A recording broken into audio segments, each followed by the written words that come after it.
Welcome to another edition of Inside the Electronic Music Industry. In this segment, we get to hear from the founder and owner of Agave Records, Mr. Marc George. We'll also hear from his right-hand man, Mr. Edson Xavier. Going back, say, 4 or 5 years ago, right here in Orlando, oddly enough, one of those things that kind of came about from a blistering house music scene here in Orlando. Myself and a gentleman by the name of Mr. Rob Freehands took over a quaint little pub here in Orlando by the name of Crooked Bayou. Whether it be ordering or just lack of supply, it just wasn't making it here. And I said, you know something, I think it's time for me to kind of take a little bit more of an active role in this, and let's start a record label. In this world, specifically the 12-inch dance world, it's not necessarily the number of artists, but the number of releases. I can tell you that we're working on our 22nd release. So, and that's on 12-inch. Got a little bit of a CD thing going too. Mr. Johnny Fiasco, for sure, as we've done a number of projects together. First one being way back in the beginning with John Lemon, oddly enough. They had a little duo called Willie Diggs, and they actually did the second record for Agave called Dig the Stick, which actually did very well. And that was just as Johnny as a remixer.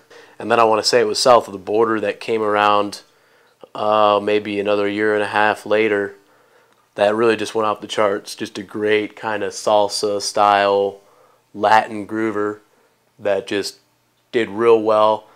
Most recently, of course, that moved into the Salsa Nova project, which was also just huge for us. Great release there, again, kind of on that Latin style. And then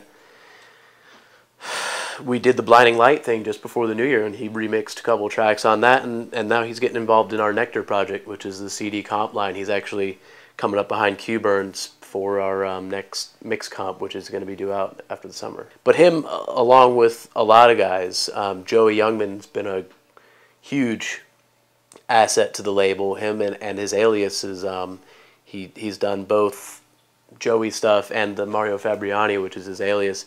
And he's also come in and helped us out on the show production side. He did New Year's with us a couple years back.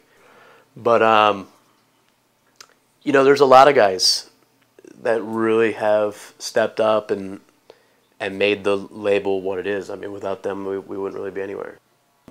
I like to get a CD in the mail. I'm always going to listen to something that comes in the mail over just a generic kind of MP3 link, which has kind of taken over as far as the standard of shopping demos for a lot of guys. I get something in the box, a CD, whatever, I'm going to listen to it. I mean, I respect somebody that takes that part of the process to that extent, because there's a lot more effort involved. There's obviously a little bit of expense. It just makes me want to listen to it, regardless of what it is or what I've heard about it. I'm going to throw it in the player, whether it be my truck or here in the office or the studio. I'm going to load it in and give it its due diligence, My name is Edson Xavier, retail coordinator and digital content manager for Agave Records. As a retail coordinator and as a digital content manager, what I actually do is build relationships, like I said, with these digital sites, and pretty much send the digital content of the label, releases that's all digital, to these labels. And we have a huge catalog that we have. So pretty much every time that something comes out, release-wise, digitally on Agave, I get in touch with the main people on Beatport and send them the material so they can actually either put it there exclusively for a couple weeks, or just send them the material so they can have it on their site. And that's pretty much what the digital content manager is. Anything that has to do with digital stuff, I'll take care of. It's all relationships that you build. The more you call them, the more they know about you, the more you talk to them one-on-one, the more stuff like this you can do with retail stores, not only with Beatport itself, but with other stores. That'll be it. Yeah, that's it.